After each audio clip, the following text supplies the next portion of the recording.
On August 28, 1963, appears on the horizon. No one could have ever imagined that this was a day that would be like no other day seen before in American history. This day's story was rooted in an African American people brought to the U.S. shores to be subject to a life of unimaginable brutality and the 400 years of bondage. A story whose authors never realized that the elements were destined to be rewritten. Yes, the story of African enslaved people did not end there.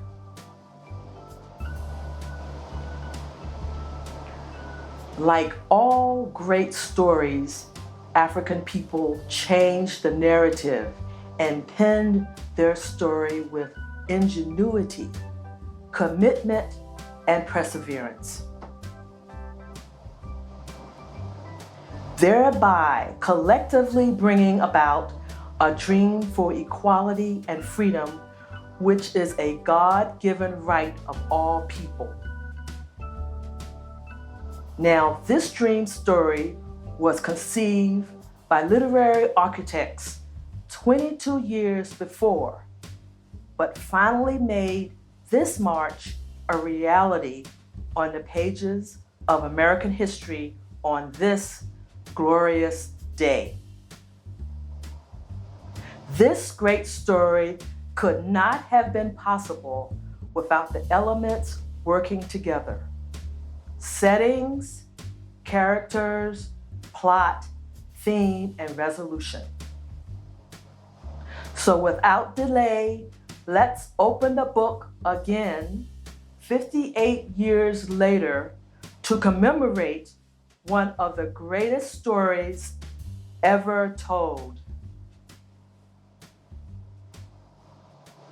The March on Washington for Jobs and Freedom. All great stories have a setting, which gives time and place. And what was more appropriate on this summer day in August than to utilize Henry Bacon's design of the Lincoln Memorial for such a momentous occasion? With Abraham Lincoln in the background, who was the 16th President of the United States, the virtues of tolerance, honesty, consistency, and spirit resonated throughout the day, which created the perfect scenery for the 250,000 people who were present. People came from all over the world, a sea of people from all walks of life: Black, white, Asian, Native American, young, old, rich, and poor. They allowed their presence to be seen and heard, and as stated in the Declaration of Independence, that all men are created equal, that they are endowed by their Creator with inalienable rights, which they cannot, by any compact, deprive or diverse their prosperity.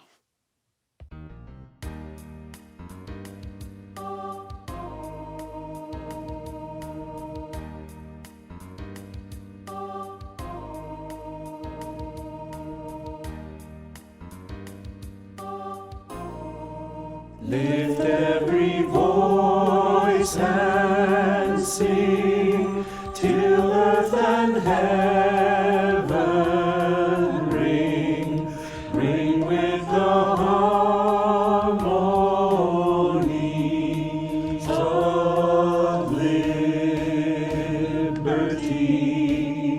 Let our rejoicing rise high as the listening sky.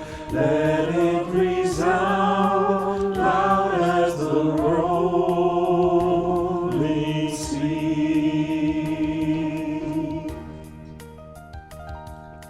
Sing a song full of the faith that the dark past has taught us.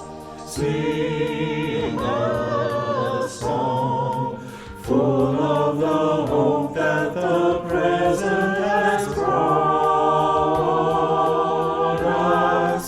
facing the rising sun of a new day begun. Let us march on till victory. Let us march on till victory. Let us march on till victory is won.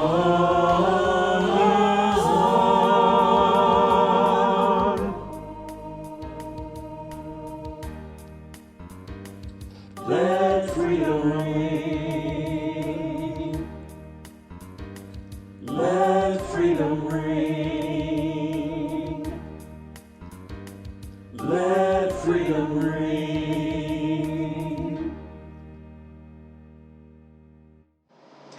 As the story continues, our characters emerge. There were no big I's or little U's. It took hundreds and hundreds of people to work toward a common goal to make this march a reality. However, today we simply want to highlight 4 key individuals who played an intricate part in making this story unforgettable. Let's hear from them.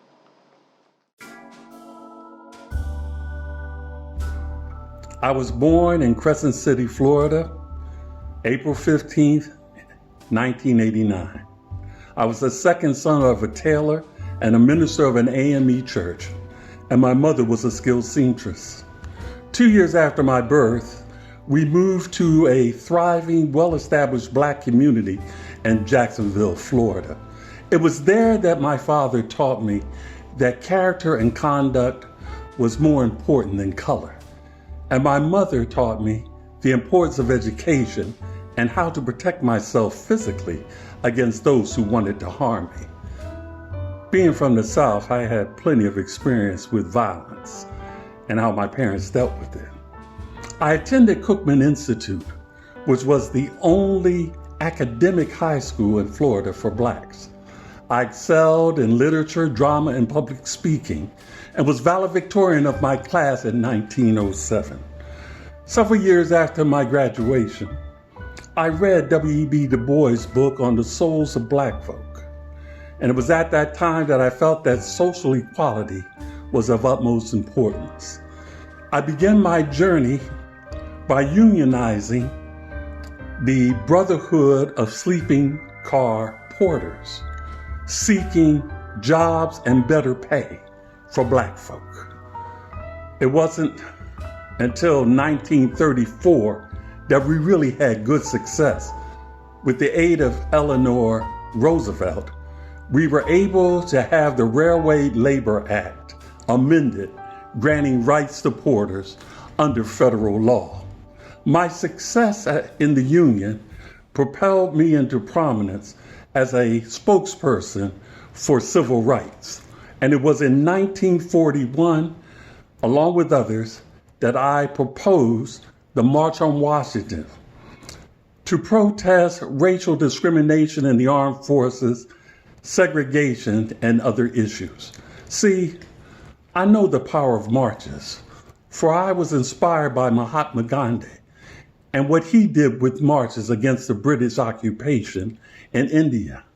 And it was because of these threat and marches that we had both Franklin Roosevelt and President Harry Truman capitulate on major racial issues because of it by executive order. One such order was the Railroad Employment Act in 1941, and then the abolishment of racial discrimination in the armed forces under Truman in 1948.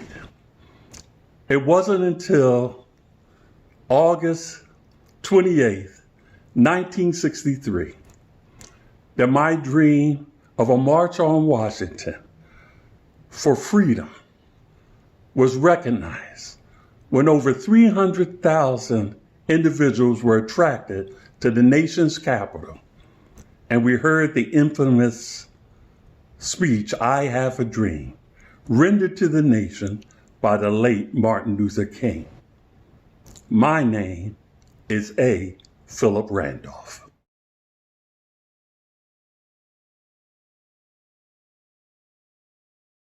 They have called me a genius. I've been working out details for over 30 years. So I got a call from my friend A. Philip Randolph. He says, we need you. We need you to organize, to work out some details, to help us out with this project. So I thought about it and I said, okay, this will be a challenge. This is going to be a great event. And he said, oh, by the way, you only have 2 months to work on this. So I said, okay, well, let's get this done. What fuels my energy is the thoughts of Mohandas Gandhi, who led many nonviolent protests and he had great success. So I said, let's do this. And my name is Bernard Rustin.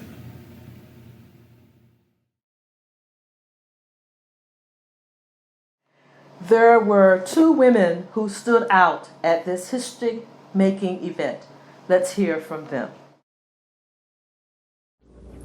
A song that comes to mind is "Oh Freedom, Oh Freedom." Oh, freedom, oh, freedom, oh, freedom over me. And before I be a slave, I'll be buried in my grave and go home to my Lord and be free. No more crying, no more crying, no more crying over me. And before I'd be a slave, I'd be buried in my grave and go home to my Lord and be free. Oh, they'll be singing, they'll be singing, they'll be singing over me. And before I'd be a slave, I'd be buried in my grave and go home to my Lord and be free.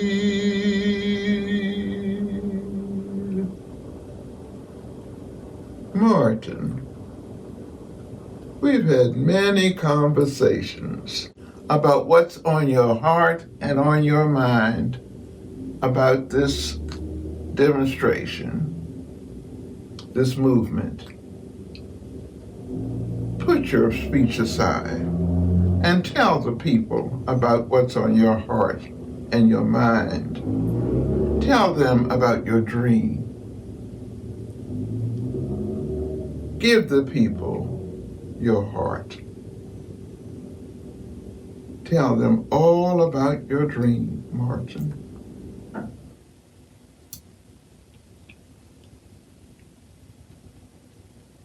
My name is Mahalia Jackson. I have always been a civil rights activist. Born in the U.S., I made my home in France with my husband and my children. My occupation included singer, dancer, actress, civil rights activist, and French resistance agent. I was the only woman who spoke at this historical event. And I had to be here. You can't go wrong when the world is behind you. My name is Josephine Baker.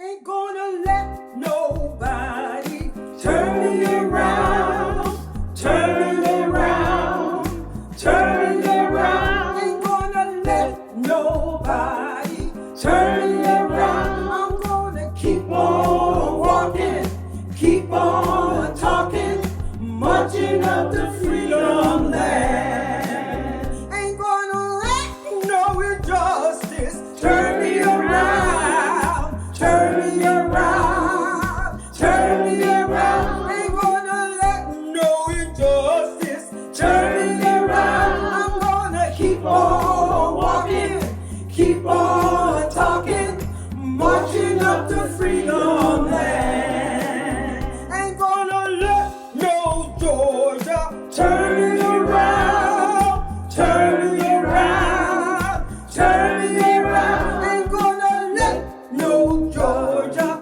turn me around. I'm gonna keep on walking, keep on talking, marching up to freedom land.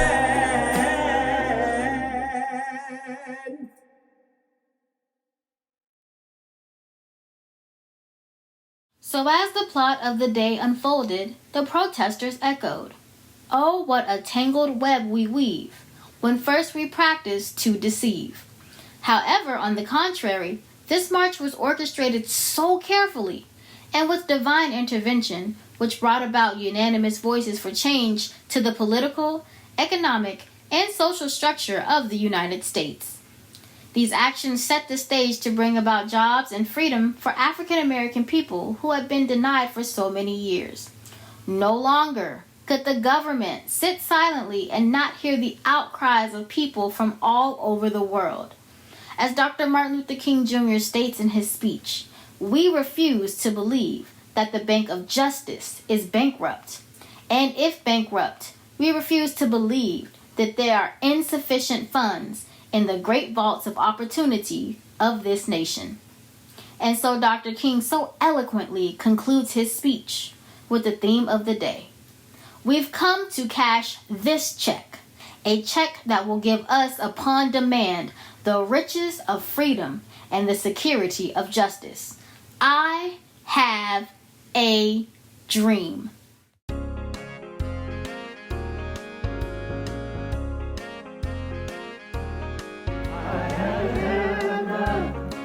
I hammer in the morning, I hammer in the evening, all over this land.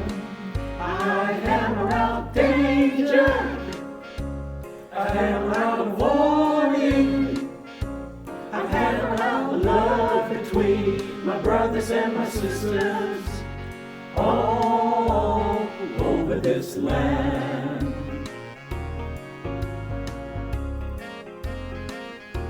If I had a song, I'd sing it in the morning, I'd sing it in the evening, all over this land. I'd sing out danger, I'd sing out a warning, I'd sing about love between my brothers and my sisters, all over this land.